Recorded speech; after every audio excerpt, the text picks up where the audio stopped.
quiser, pode colocar agora o nome completo, que eu vou seguir aqui a câmera.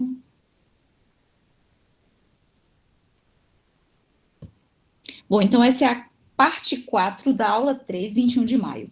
Então, nós falávamos aqui da civilização egípcia, né? Da sociedade, da economia, da religião e um pouco do Estado teocrático, né? A gente localizou geograficamente, nós falamos dessas características aí da economia, principal economia, a base da economia da civilização egípcia, como a sociedade é estratificada, dividida, estamentada, estratificada e dividida, elas têm o mesmo sentido, porque os grupos, eles são diversos, diferentes, só que, infelizmente, na vivência, uns têm mais poderes sociais, econômicos, políticos, mais direitos do que outros. E isso acaba fazendo com que essa diferença seja interpretada como superioridade e inferioridade, representada aqui nesta pirâmide, neste slide. Então, assim, isso é um equívoco, isso é um problema que a gente vive nas sociedades, de entender, caracterizar e conviver com essas questões de superioridade e inferioridade dos grupos sociais. Isso é um problema. Mas isso a gente vai falar um pouco mais, a gente vai falar sempre sobre isso. Bom, então, só recapitulando, a gente está falando de civilizações em torno dos grandes rios com foco no Egito e o Rio Nilo, certo? Então, localização do Egito, características da sociedade, da cultura. Anne citou a questão falando mumificação e conhecimento de anatomia, não sei se foi Anne, Helena, me desculpem aí se eu estou citando e não falei a pessoa correta, e a política, o Estado, né, voltado para o Estado teocrático, poder centralizado, tudo quem resolvia era a figura do faraó e seus funcionários diretos, né, um poder fundamentado em questões religiosas, diferente do que a gente vê hoje, apesar de se observar as características, talvez a gente encontre pontos de discussão. As imagens representam essas características, né? Então a gente tem aqui economia, né, e as bases econômicas, sociedade, política, cultura e religião, certo? E aí deu para chegar na região da Mesopotâmia e os rios Tigre e Eufrates. Olha só, aqui na verdade não está em português, né? Como vocês viram, Rio Tigre e Eufrates. E aí o que acontece? Aqui é a localização dessa área, por exemplo, a região da Mesopotâmia, ela pega o que hoje é 70% do que hoje é o Iraque, né? O Iraque, Síria e Turquia. Mas se vocês já responderem, por exemplo, a Mesopotâmia antiga é mais ou menos a maior parte do território do Iraque, pronto, já é uma grande satisfação, certo? Porque mais de 70% do território da antiga Mesopotâmia está no que hoje é o território do Iraque. Aí eu chamo atenção aqui nesse globo redondo, demonstrando a Terra, e a região aqui o Iraque, atual Iraque, aqui a região da Mesopotâmia, aqui o Iraque. Continente asiático, certo? Aqui é outro mapa, onde já vai, olha só o que a gente vai ver aqui. A gente já vai ver os rios, a região da Mesopotâmia, que é a terra entre os rios, e os povos que viveram na região da Mesopotâmia. Os principais estão aqui, ó, sumérios, acádios, amoritas, que vão ser chamados de babilônios, assírios e os caldeus, que depois vão ser chamados de babilônios novamente. Se vocês observarem, então, aqui a região é o que atualmente é o Iraque, e aqui tem outros povos que depois nós vamos falar. Cadê o Egito aqui? Não aparece nesse mapa, mas está, ó, nesta região para cá, certo? Então, voltando aqui, então, aqui é o foco na Mesopotâmia, povos da Mesopotâmia. Ô, professor, eu vou ter que decorar quais são esses povos. Não, eu não vou decorar, mas eu vou ler tanto texto interessante, vou fazer uma atividade, e quando alguém mencionar algum povo, eu falo assim, esse pessoal vivia na Mesopotâmia. Então, assim, eu vou ter um reconhecimento à medida que eu estudo, né? Eu vou ter um reconhecimento, eu vou ter uma memória à medida que eu estudo um pouco, eu vou ter essa referência. Então, assim, e a diferença entre o Egito e a Mesopotâmia é que o Egito era de um povo só, os povos egípcios. A Mesopotâmia não, a Mesopotâmia ela vai ser uma terra que vai abrigar povos diferentes. E esses povos vão entrar em bastante relação conflituosa. Nem toda relação ela é de harmonia, né? Então, assim, vai ter muito conflito aí nessa região. Disputa de terras férteis, para começar, né? Então, aqui, novamente, povos que habitaram a Mesopotâmia. Então, a gente tem, assim, os primeiros povos que habitavam a Mesopotâmia foram os sumérios. E aí, nesse mapa aqui, ó, sumérios, eles estão no sul da Mesopotâmia, eles viveram em torno do rio Eufrates, né? E aqui é uma região muito interessante. O sul da Mesopotâmia, em termos de clima, relevo e tal, ela é bem interessante. Então, assim, nós temos os acádios, então, aqui a gente tem os sumérios, acádios, os babilônios ocupam, assim, ó, o vermelhinho sumério, tá aqui na legenda, tá vendo? Sumérios, né? Uma região mais larga aqui entre os dois rios, bem fértil. Os acádios em verde. Os assírios, olha, em amarelo. Os assírios estão mais, né? Já estão mais no norte e pegando, assim, leste da Mesopotâmia. E o Império Babilônico aqui, que o Império Babilônico, por que eu estou falando de império? Porque cada povo desses, sumérios, acados, babilônios, assírios e neobabilônios, eles vão dominar a região em diferentes períodos. Então, existe uma questão aí que é bem complexa para entender a Mesopotâmia. A gente tem, a gente tem vários povos vivendo e uns querendo dominar os outros. E a dominação se deu nessa ordem aqui, ó. Por exemplo, os sumérios foram os primeiros a viverem aqui, que eles foram dominados pelos acádios, os acádios foram dominados pelos babilônios, que foram dominados pelos assírios, e depois os babilônios viraram o jogo e dominaram novamente toda a região. E quando eu digo toda a região, é o seguinte, por exemplo, quando eu falo assim, a Babilônia está dominando a Mesopotâmia, ou seja, está dominando, cobrando impostos, dando ordens, sendo autoritária em todo o território. E aí, cada povo vai ter sua principal cidade. E se esse povo está dominando a região, a principal cidade desse povo vai ser a capital de toda a Mesopotâmia. Tudo isso que eu disse aqui, nós vamos ler num texto para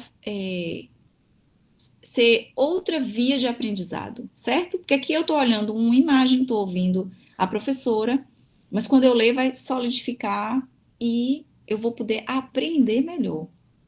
Então, nós temos o que é a região mesopotâmica? É uma região que vai ter dois rios, uma região fértil, uma região bastante disputada por vários povos. Cada povo desse trouxe uma característica diferente, né? Tem características diferentes. Só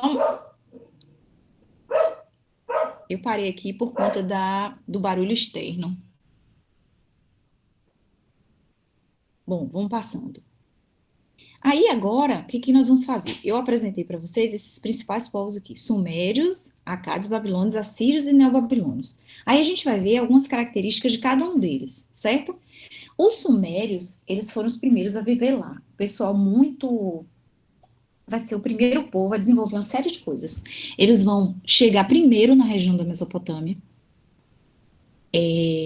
eles vão desenvolver técnicas de irrigação, ou seja, construir canais para a água ir mais longe do que ela já chegava. Esses rios, eles tinham, todo rio, toda a água, a terra, a gente tem os movimentos naturais, né?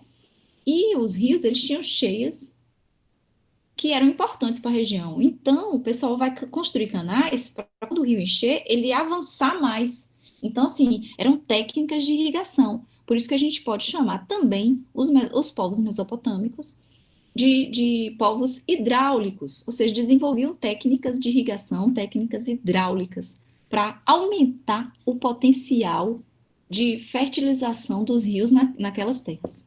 Olha que coisa linda. Então, técnicas arquitetônicas, zigurates, vocês já devem ter estudado com Carla, se não estudaram, vão estudar. Os zigurates. Os zigurates, eles tinham, eu chamo de espaço multifuncional. Eles eram tanto templos para a adoração de deuses, quanto também espaço de armazenamento, se fosse preciso. Então, sobrou da produção agrícola e não vai consumir a população agora, vamos armazenar o que é possível, né?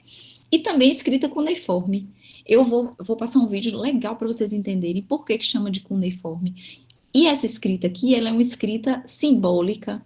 Ela, na verdade, ela tem marcas, símbolos. Ela não tem desenho. Ela tem um desenho específico, mas não tem imagens, né? A escrita cuneiforme, ela é bem peculiar. O que que é a escrita cuneiforme de origem sumérica, né? Na verdade, quais os materiais que usavam, como é que se escrevia, como é que se entendia, né? Quem foi a primeira pessoa que traduziu essa escrita? Né? Quais foram os profissionais, as equipes, os responsáveis, os cientistas que traduziram essa escrita? Porque essa escrita hoje ela é bastante estudada. E assim, onde é que se encontram os principais, por exemplo, elementos, na verdade, artefatos onde tem a escrita cuneiforme? Então, todas essas questões a gente pode pensar posteriormente. Posteriormente nas nossas atividades, tá certo? Os acádios.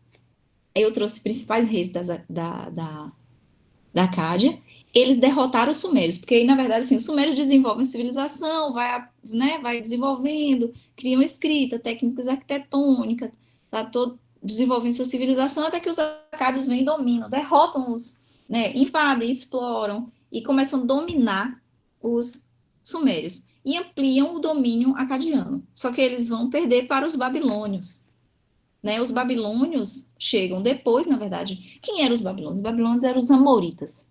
Os amoritas chegam, dominam os acádios e criam uma cidade, a Babilônia. A história da Babilônia é incrível. Inclusive, a Babilônia é tão famosa que não só os babilônios falam dela. Os gregos vão falar da Babilônia. Os hebreus vão falar da Babilônia. Mal, mas fala, né? Então, assim, a Babilônia era uma das principais cidades da antiguidade ali naquela área. Ela foi, assim, ela foi projetada, ela era linda, ela chamava atenção. Tanto é que Alexandre o Grande, macedônico, que viveu na Grécia, dominou os persas. Quando ele adoeceu, e que viu, assim, doença, já sabia que não ia sobreviver, ele escolheu a Babilônia para passar os últimos momentos de sua vida. E vocês vão entender um pouco com o material extra que eu vou disponibilizar. Aqui na direita do slide está estão imagens aí do Código de Hammurabi. O Código de Hammurabi foi a primeira lei escrita de toda a humanidade encontrada até hoje. Ah, é a primeira lei da humanidade? Não, não é a primeira lei da humanidade. Os sumérios tinham suas leis, outros povos tinham suas leis, mas é o primeiro código escrito, ou seja, o código mais antigo escrito encontrado. Escrito. E está escrito em escrita cuneiforme. Essa que a gente olha vê uma pedra, mas é conhecido como estela, que é como se fosse um móvel feito na verdade, não é estátua, uma estela mesmo, é um artefato de uma pedra, onde existem cerca de 282 códigos escritos. Foi escrito no reinado de Hammurabi, na antiga Babilônia. E no topo da estela está Hammurabi, como se ele estivesse escrevendo, ele estivesse recebendo as informações de um deus. O que mostra que Hammurabi também era um rei que tinha características de Deus, né? Então, o estado da Babilônia era teocrático. O estado da Suméria e dos Acádios também era teocrático, certo? Nós vamos fazer uma atividade sobre ele. Então, o destaque aqui da Babilônia, na verdade, vai ser o código, as leis, porque quando a gente fala dessa lei escrita da Babilônia, na verdade, o código de Hammurabi, que foi usado por vários povos na história da Babilônia, dá para a gente pensar as nossas leis também. Então, nós vamos fazer essa ponte na atividade. Os assírios Eles são conhecidos por terem o exército mais organizado, pela crueldade e violência do exército, né? As práticas cruéis com as pessoas que perdiam a guerra, ou que eram ou com os vencidos, certo? Inclusive o empalamento. Alguém já ouviu falar do empalamento? É uma prática desenvolvida, pelo menos conhecida, mais antiga, utilizada pelos assírios. Empalamento. Quem não conhece, pode escrever empalamento e depois dar uma pesquisada. Eu vou mandar um material extra sobre essa prática do exército assírio, certo?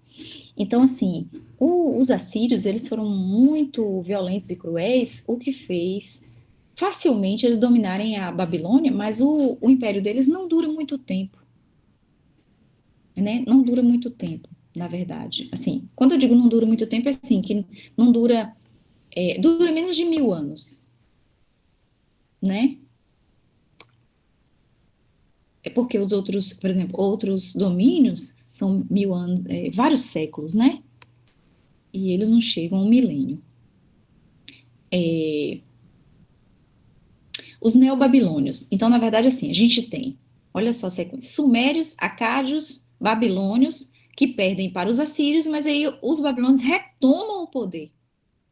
Retomam o poder. Então, nesse segundo império babilônico, ou neo-babilônico, segundo império babilônico, o destaque vai para Nabucodonosor.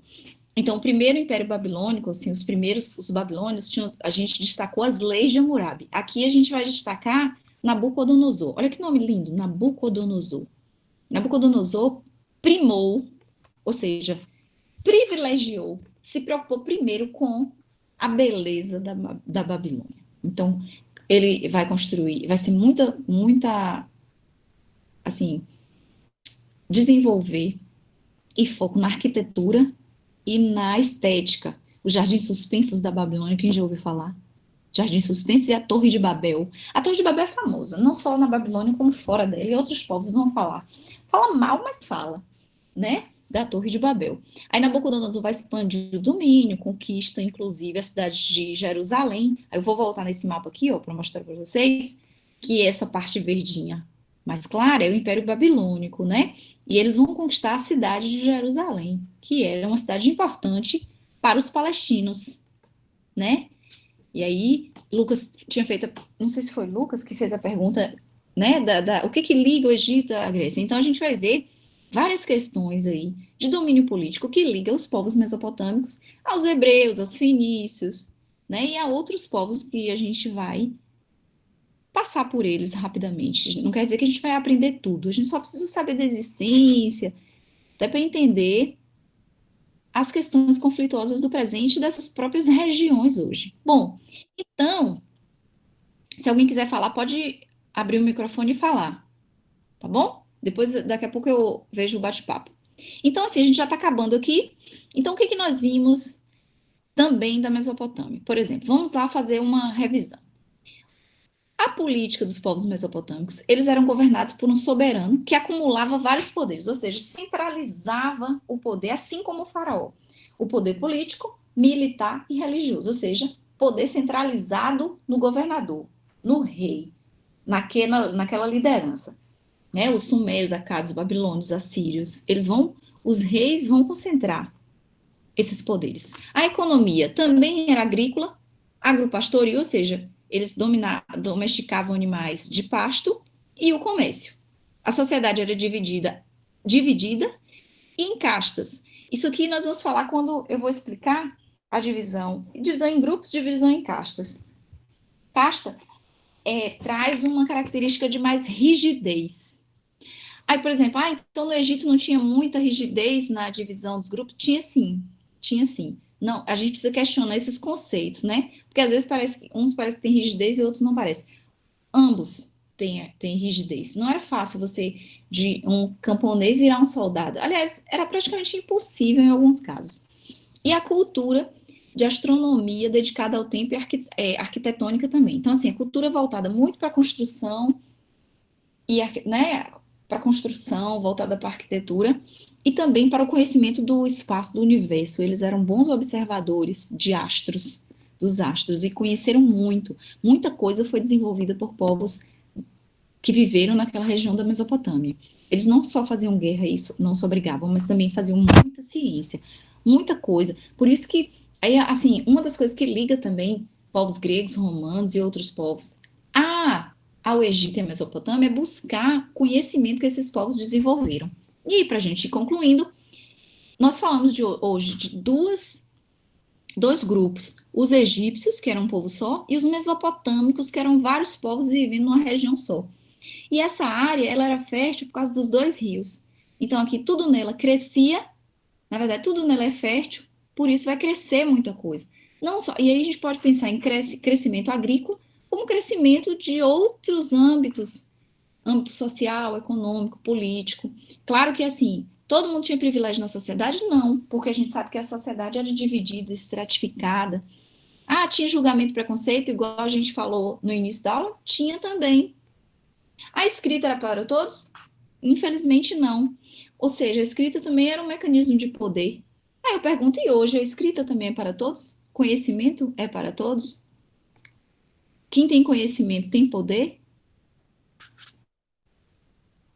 Isso é de questionar, né? É interessante, eu vou até anotar aqui. Então, assim, mas o conhecimento, ele te traz poder, ainda que não traga riqueza, né? Tem a ver com o que a gente falou da própria democracia, né? Então, assim, eu posso criticar a democracia, mas assim, eu vou querer acabar com ela ou eu vou lutar para que as pessoas aprendam a se comportar na própria democracia? Então, assim, isso aqui, gente, é o crescente fértil, é uma área fértil, é uma área que cresceu e que fez a sua revolução agrícola. Os povos se sedentarizaram e criaram suas civilizações. O que é civilização? Um conjunto de estruturas, de, de estruturas políticas, econômicas, sociais, cada um tinha seu desenho. Ao mesmo tempo, a gente encontra elementos em comum, mas é preciso buscar o diferente, certo? Então, aqui a gente encerra a parte 4 da aula 3 de 21 de maio.